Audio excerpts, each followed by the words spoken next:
Hello दोस्तों, मेरा नाम है परमीश शाह। आज मैं आप लोगों को इलेक्ट्रोस्टैटिक प्रेसिपिटेटर ईएसपी के बारे में बताने जा रहा हूं कि ईएसपी का काम क्या है। ईएसपी थर्मल पावर प्लांट में लगा रहता है। जो थर्मल पावर प्लांट में इमिशन होता है, डस्ट इमिशन होता है, उसको कंट्रोल करने के लिए ईएसपी लगा रहता है। थर्मल पावर प्लांट के बॉयलर में जब कोयला जलाते हैं तो ऐश प्रोड्यूस होता है। उस ऐश जो ऐश होता है, ये ऐश फ्लू गैस के साथ में ट्रेवल करता है। तो फ्लू गैस के साथ में फ्लो करते हुए ये ईएसपी में आता है ऐश। तो ईएसपी में फ्लू गैस से ईएसपी के द्वारा जो ऐश पार्टिकल्स है उसको अलग कर दिया जाता है और ऐश को हॉपर्स में कलेक्ट कर लिया जाता है। तो और ईएसपी से आउटलेट होके हमारा चिमनी से बाहर ओनली जो क्लीन फ्लू गैस होती है उसमें से जो सस्पेंडेड पार्टिकल्स होते हैं वो पूरा रिमूव हो जाते हैं। जो क्लीन फ्लू गैस होती है वो हमारा चिमनी से बाहर जाती है। तो गवर्नमेंट्स का जो नॉर्म्स होता है कि पॉल्यूशन कंट्रोल बोर्ड का कि हमारा 50 मिलीग्राम से पर नॉर्मल मीटर क्यूब से ज़्यादा डस्ट इमिशन नहीं होना चाहिए। तो उस डस्ट इमिशन को कम करने के लिए थर्मल पावर प्लांट में ईएसपी लगा रहता है। तो अब ईएसपी काम कैसे करता है, इसके मेजर कंपोनेंट कैसे क्या क्या होते हैं, सब आगे भी बात करेंगे। ईएसपी का जो इफिशियंसी होती है, टोटल जो जितने भी इक्विपमेंट थर्मल पावर प्लांट में लगे रहते हैं इनमें सबसे ज़्यादा इफिशियंसी ईएसपी की होती है। इसकी ईएसपी की इफिशियंसी 99.99% होती है। Why ESP?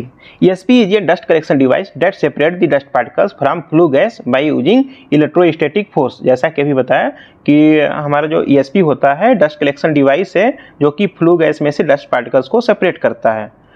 कैसे सेपरेट करता है? By using electrostatic force. अब ये इलेक्ट्रोस्टैटिक फोर्स क्या होता है? तो इलेक्ट्रोस्टैटिक फोर्स के बारे में हम लोग अब बात करते हैं। What is electrostatic force? तो एक जो चार्ज होता है, एक चार्ज दूसरे चार्ज को इन्फ्लुएंस करता है या प्रभावित करता है by using due to electrostatic force.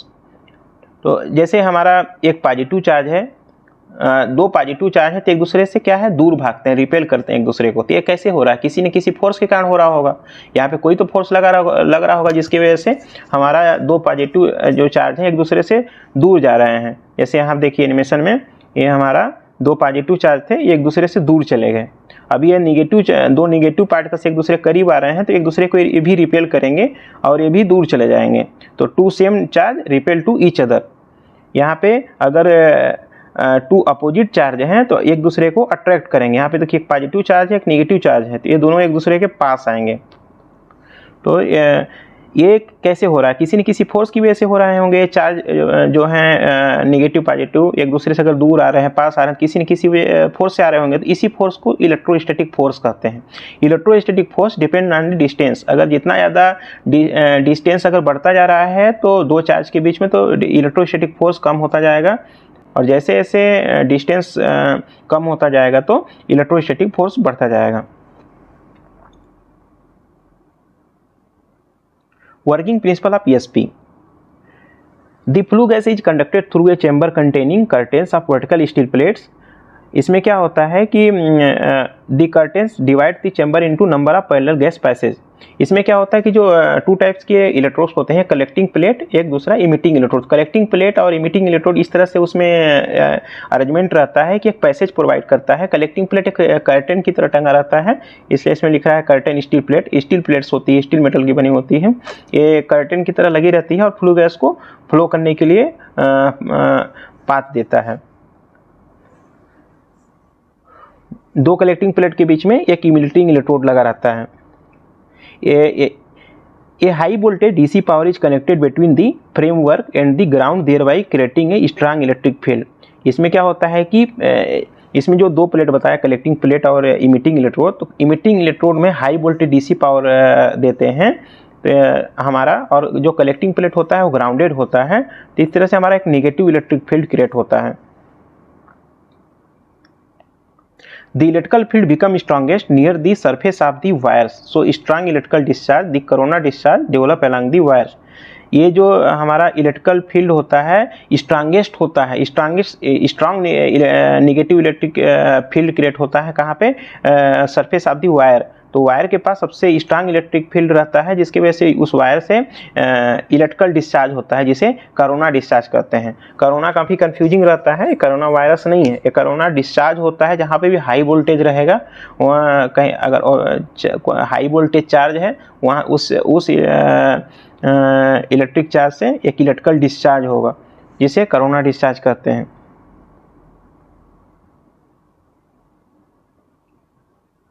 The gas is ionized due to the corona discharge and large quantity of positive and negative ions are formed। ये जब हमारा फ्लू गैस आता है तो कोरोना डिस्चार्ज के जब जोन में आता है फ्लू गैस, तो जो गैस होती है वो भी फ्लू गैस आयोनाइड हो जाती है, और फ्लू गैस आयोनाइड हो जाती है तो उसमें बहुत सारे पॉजिटिव और निगेटिव आयंस फॉर्म होते हैं। ये पॉजिटिव और निगेटिव आयंस होते हैं जो हमारा जैसे कलेक्टिंग प्लेट हमारा पे हमारा पॉजिटिव चार्ज रहता है और इमिटिंग इलेक्ट्रोड पे निगेटिव चार्ज रहता है। तो जो हमारा निगेटिव आयंस होते हैं वो कलेक्टिंग प्लेट की तरफ मूव करते हैं, और जो पॉजिटिव आयंस होते हैं वो इमिटिंग इलेक्ट्रोड की तरफ मूव करते हैं। The positive ions are immediately if attracted toward the negative wires by the strength of the field and the negative ions attracted toward the positive curtains. The ions collides with the dust particles in the gas. जैसे ions हमारे move कर रहे हैं, जो positive ions हैं वो हमारा emitting electrode की जा रहे हैं, और जो नेगेटिव आयंस हैं वो कलेक्टिंग प्लेट की जा रहे हैं, मूव कर रहे हैं। तो जब मूव करते हैं तो हमारा आयस पार्टिकल से भी कोलाइड्स होते हैं, जिसके कारण आयस पार्टिकल्स भी इलेक्ट्रिकली चार्ज हो जाते हैं। आयस पार्टिकल्स चार्ज होते हैं तो सेम उसी डायरेक्शन में आयस पार्टिकल्स भी माइग्रेट करते हैं सेम डायरेक्शन में, जिधर हमारा जो नेगेटिव आयस पार्टिकल्स हैं वो हमारा कलेक्टिंग प्लेट की तरफ जाएंगे, जो पॉजिटिव आयस पार्टिकल्स हैं वो हमारा नेगेटिव इमिटिंग इलेक्ट्रोड की तरफ जाएंगे। These curtains are wrapped periodically to dislodge the deposit dust which is collected in the hoppers। उसके बाद क्या होता है कि इनको रैपिंग करते हैं, जो कलेक्टिंग प्लेट्स होती हैं, जो इमिटिंग इलेक्ट्रोड्स हैं, इनको रैपिंग करते हैं, और जो इस पे आयस जो डिपॉजिट रहता है वो डिसलॉज हो जाता है और हॉपर्स में आके कलेक्ट हो जाता है। इसमें एक फ्लो डायग्राम है, जैसे देखिए हमारा यहाँ पे 415 volt AC power supply ESP की इलेक्ट्रॉनिक कंट्रोल पैनल में आ रही है, जहाँ पे हम ESP को चार्ज या डिस्चार्ज करते हैं। इलेक्ट्रॉनिक कंट्रोल पैनल में SCR लगा रहता है, थायरिस्टर के थ्रू हमारा ट्रांसफार्मर रेक्टिफायर में जाता है। ये स्टेप अप ट्रांसफार्मर होता है, 415 वोल्ट को 95 kV तक हमारा बिल्डअप कर देता है, इंक्रीज कर देता है। उसके बाद यहाँ से हमारा रेक्टिफायर लगा रहता है, ट्रांसफार्मर रेक्टिफायर यूनिट रहता है इसमें। यहाँ से हमारा रेक्टिफायर क्या करता है, AC को DC में कर देता है, और हमारा जो DC डायरेक्ट करंट होती है ये इमिटिंग इलेक्ट्रोड में आती है। ये इमिटिंग इलेक्ट्रोड है और दो कलेक्टिंग प्लेट है, और के बीच में एक इमिटिंग इलेक्ट्रोड है। इमिटिंग इलेक्ट्रोड में जब high voltage DC power supply आती है तो यहाँ पे एक strong negative electric field create होता है। इस निगेटिव इलेक्ट्रिक फील्ड के कारण कलेक्टिंग प्लेट भी हमारा पॉजिटिवली चार्ज हो जाती है। इसमें हम कोई भी चार्ज नहीं देते, बट इस स्ट्रांग निगेटिव इलेक्ट्रिक फील्ड के यहाँ पे होना चाहिए रहने की वजह से इलेक्ट्रोस्टैटिक फोर्स के कारण ये भी प्लेट हमारा पॉजिटिवली चार्ज हो जाती है। ये कलेक्टिंग प्लेट हमारा ग्राउंड होता है, अलग से ग्राउंड मतलब नहीं करते, ये डायरेक्ट स्ट्रक्चर से फिक्स रहता है, तो इसलिए वो ऑलरेडी हमारा स्ट्रक्चर में डायरेक्ट फिटअप होने की वजह से स्ट्रक्चर में सस्पेंशन एंगल लगा रहता है, जिसमें हुक के थ्रू कलेक्टिंग प्लेट को टांग देते हैं, और इमिटिंग इलेक्ट्रोड को सपोर्ट इंसुलेटर के थ्रू हमारा लगा रहता है। इस पर मतलब पूरा हमारा पावर कहीं पे भी ग्राउंड ना हो इमिटिंग का। तो यहाँ पे स्ट्रांग निगेटिव इलेक्ट्रिक फील्ड के कारण यहाँ पे कोरोना डिस्चार्ज होता है, जिसकी वजह से जो फ्लू गैस होती है आयोनाइज हो जाती है, और फ्लू गैस आयोनाइज होती है, जो आयस पार्टिकल्स होते हैं वो भी इलेक्ट्रिकली चार्ज हो जाते हैं। जो पॉजिटिव पार्टिकल्स होते हैं वो हमारा इमिटिंग इलेक्ट्रोड पे आकर डिपॉजिट होते हैं, और जो नेगेटिव पार्टिकल्स होते हैं वो कलेक्टिंग प्लेट पे आकर डिपॉजिट होते हैं। इस तरह से हमारा आयस का डिपोजिशन हो जाता है। उसका इन प्लेटों पे का हैमरिंग करते हैं तो आयस जो होता है डिसलॉज होके यहाँ पे हॉपर्स में आके कलेक्ट हो जाते हैं। एक और फ्लो डायग्राम है, छोटा सा एनिमेशन है, ये देखिए ESP है, यहाँ पे हमारा APS से फ्लू गैस आ रही है और ID फैन से होकर निकल जा रही है। ये हमारा फ्लू गैस आ रही है, ये डिफरेंट जगह पे डिफरेंट हॉपर्स होते हैं, यहाँ पर 28 हॉपर्स हैं ESP में, और ये हमारा कलेक्टिंग प्लेट है, और ये जो हमारे रेक्टेंगुलर प्लेट रहता है और जो स्पाइरल वायर की तरह है, ये हमारा इमिटिंग इलेक्ट्रोड है। इमिटिंग इलेक्ट्रोड हमारा नेगेटिव चार्ज होता है और कलेक्टिंग प्लेट पॉजिटिव चार्ज होता है। इमिटिंग इलेक्ट्रोड में हम high voltage negative DC power supply देते हैं और इस पर कोई भी चार्ज नहीं देते। इसके इलेक्ट्रोस्टैटिक फोर्स के कारण ये भी प्लेट हमारा पॉजिटिवली चार्ज हो जाती है। इसमें हमारा स्ट्रांग नेगेटिव इलेक्ट्रिक फील्ड होने के कारण इस इमिटिंग वायर से हमारा कोरोना डिस्चार्ज हो रहा है। कोरोना डिस्चार्ज की वजह से अभी आयस आयोनाइज होगा और हमारा इन जो कलेक्टिंग प्लेट और इमिटिंग इलेक्ट्रोड पे डिपॉजिट हो जाएगा। उसके बाद आयस क्या है, इन प्लेटों का हैमरिंग होगा तो आयस डिस्लोज होकर हापर में आके कलेक्ट हो जाएगा। दोबारा से फिर होगा। अब हम लोग बात करते हैं ESP का मेजर फंडामेंटल्स पार्ट्स के बारे में। क्या क्या पार्ट्स होते हैं? तो ESP का केसिंग होता है, आउटर पार्ट केसिंग के नीचे हापर्स बने होते हैं।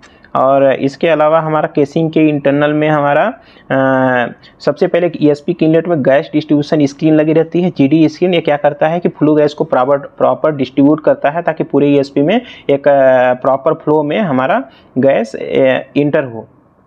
Gas distribution screen. तीसरा है shaft and support insulator. Shaft insulator and support insulator क्या करता है, जिससे हमारा जो इमिटिंग इलेक्ट्रोड है उसको एक प्रॉपर फ्रेम बना के फ्रेमवर्क में इमिटिंग इलेक्ट्रोड को 4 सपोर्ट इंसुलेटर के थ्रू हमारा ESP के टॉप पे हैंग करते हैं। और कलेक्टिंग प्लेट जो होता है उसको डायरेक्ट हम कलेक्टिंग प्लेट में ऊपर सस्पेंशन एंगल होता है जिसपे हम उसको वहाँ पे हुकिंग कर देते हैं, हुक करके कलेक्टिंग प्लेट को माउंट कर देते हैं। तो यहाँ पे सपोर्ट इंसुलेटर, अब क्या है कि यहाँ पे सपोर्ट इंसुलेटर जो हम इमिटिंग फ्रेम बताएं, तो उस फ्रेम को डायरेक्ट स्ट्रक्चर कर देंगे तो हमारा तुरंत पावर देंगे तो ग्राउंड हो जाएगा, तो अंडर वोल्टेज आ जाएगा। तो हमारा कहीं भी हमारा जो इमिटिंग इलेक्ट्रोड है ग्राउंड नहीं होना चाहिए, टच नहीं होना चाहिए। इसके लिए सपोर्ट इंसुलेटर लगा रहता है। सपोर्ट इंसुलेटर के थ्रू सपोर्ट इंसुलेटर के आउटपुट में हमारा जो इमिटिंग फ्रेम रहता है उसमें हम लोग पावर देते हैं। और शाफ्ट इंसुलेटर का क्या काम है? शाफ्ट इंसुलेटर जैसे इमिटिंग इलेक्ट्रोड में तो हमारा पावर है direct high voltage DC power supply, तो इमिटिंग इलेक्ट्रोड में अगर high voltage DC power supply है तो इसमें इसका अगर इसमें इंसुलेटर नहीं लगेगा, इसके रैपिंग मैकेनिज्म में अगर डायरेक्ट जब भी रैपिंग करने के लिए हैमरिंग होगा हैमर, तो हमारा तुरंत ग्राउंड कर देगा फील्ड को। तो उसके रैपिंग शाफ्ट में शाफ्ट इंसुलेटर लगा रहता है। हाई वोल्टेज रेक्टिफायर ट्रांसफार्मर, तो ये हो ही गया, इसका मेन है। ESP के ऊपर हमारा टॉप पे हाई वोल्टेज रेक्टिफायर ट्रांसफार्मर लगे रहते हैं जो कि वोल्टेज को स्टेप अप कर देते हैं और ESP को देते हैं। ये 95 के भी तक हमारा ट्रांसफार्मर आते हैं। अभी तो और ज़्यादा रेटिंग के ट्रांसफार्मर आने लगे हैं। अभी लेटेस्ट ESP में 140 के भी तक के ट्रांसफार्मर आ रहे हैं। कलेक्टिंग इलेक्ट्रोड, जैसा कि बताया अभी, कलेक्टिंग इलेक्ट्रोड और इमिटिंग इलेक्ट्रोड। कलेक्टिंग इलेक्ट्रोड को कलेक्टिंग प्लेट भी बोलते हैं। ये रेक्टेंगुलर प्लेट होती है और जो इमिटिंग इलेक्ट्रोड होती है स्पाइरल वायर की तरह रहती है। ये कलेक्टिंग इलेक्ट्रोड स्टील प्लेट्स होती है, स्टील की बनी होती है।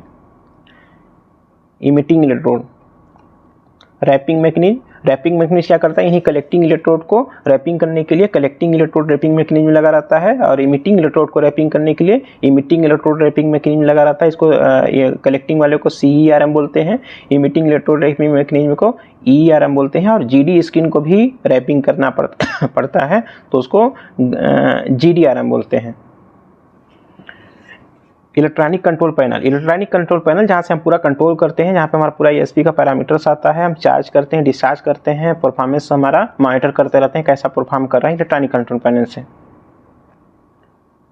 हॉपर हीटर्स, हॉपर में जैसे ऐस हमारा कलेक्ट हो गया, तो ठीक है, तो ऐस आके कलेक्शन हो गया तो उस ऐस को सडन हमारा कुछ देर तक अगर ठंडा हम स्टोर करेंगे थोड़ा देर, तो उस टाइम में हमारा क्या है, ऐस ठंडा हो जाएगा। ठंडा ऐस ना होने पाए उसके लिए हॉपर हीटर्स लगे रहते हैं। ऐस कलेक्शन हॉपर जिसमें मैं तो ऐस का पहले भी बताया कि ऐस कलेक्शन कहाँ होता है, ऐस जो रिमूव होगा वो ऐस कलेक्शन हॉपर से आके कलेक्ट होता है, इसलिए हॉपर्स लगा रहता है। ये थोड़ा सा कुछ फोटोस दिखा रहे हैं। एक हमारे ESP का आउटर केसिंग है, इसके ऊपर टॉप पे हमारा ट्रांसफार्मर लगे रहते हैं और इसके ऊपर टॉप में हमारा ट्रांसफार्मर लगे रहते हैं और ये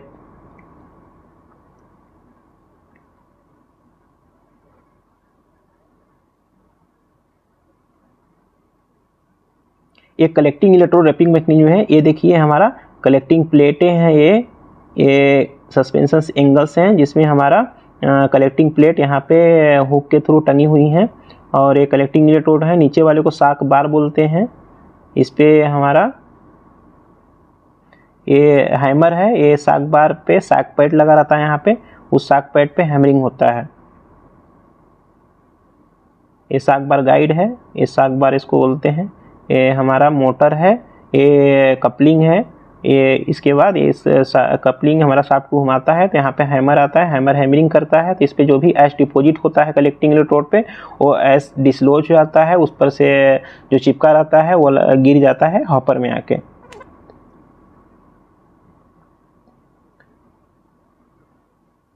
ये थोड़ा और से दिखाया है, ये देखिए सस्पेंशन एंगल है, इस तरह से हुक लगा बना रहता है। ये कलेक्टिंग प्लेट है, इस तरह से हुकिंग कर दिया गया है, पे टांग दिया गया है सीधा बोले तो।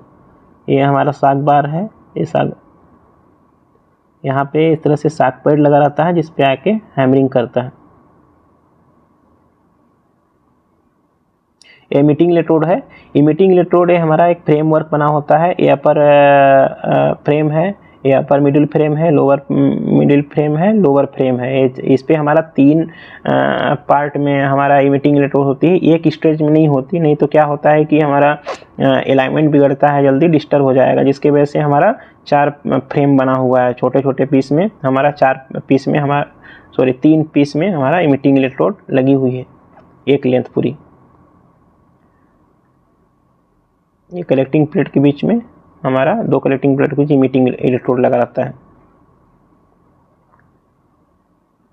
इमिटिंग इलेक्ट्रोड रैपिंग मैकेनिज्म, और इसका अभी थोड़ा सा अच्छे से दिया हुआ है यहाँ पे देखिए। इसमें साक बीम रहता है, उसमें साक बार रहता है, साक बीम पे ये साक बीम पे हैमरिंग करता है, इसमें अलग से साक पैड नहीं लगा रहता है। ये हैमर डायरेक्ट इसको हैमरिंग करेगा। रैपिंग शाफ्ट है जो हमारा इमिटिंग मोटर से इसको रोटेट कर रहा है, इमिटिंग इलेक्ट्रोड रैपिंग मैकेनिज्म के थ्रू हमारा ये हैमरिंग हो रहा है।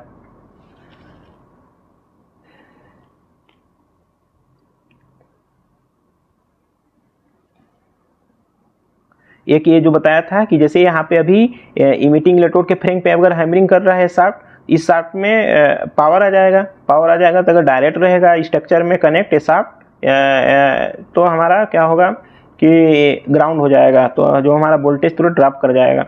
इसके वजह से इस शाफ्ट में जहाँ पे हमारा मोटर लगी रहती है स्ट्रक्चर में ऊपर टॉप पे, तो मोटर से जब शाफ्ट आउटलेट होता है तो उसी बीच में इंसुलेटर लगा रहता है ईएसपी में, उसके बाद इंसुलेटर से दूसरा आउटपुट निकालते हैं, वो शाफ्ट में देते हैं। ये कलेक्शन हॉपर से इस तरह से हमारा इसमें आके हॉपर्स में कलेक्ट होता है। Thank you. मुझे पूरा उम्मीद है कि ये वीडियो अच्छा लगा होगा, और अगर कुछ क्यूरी हो तो कमेंट बॉक्स में आके क्वेश्चन कर सकते हैं। Thank you.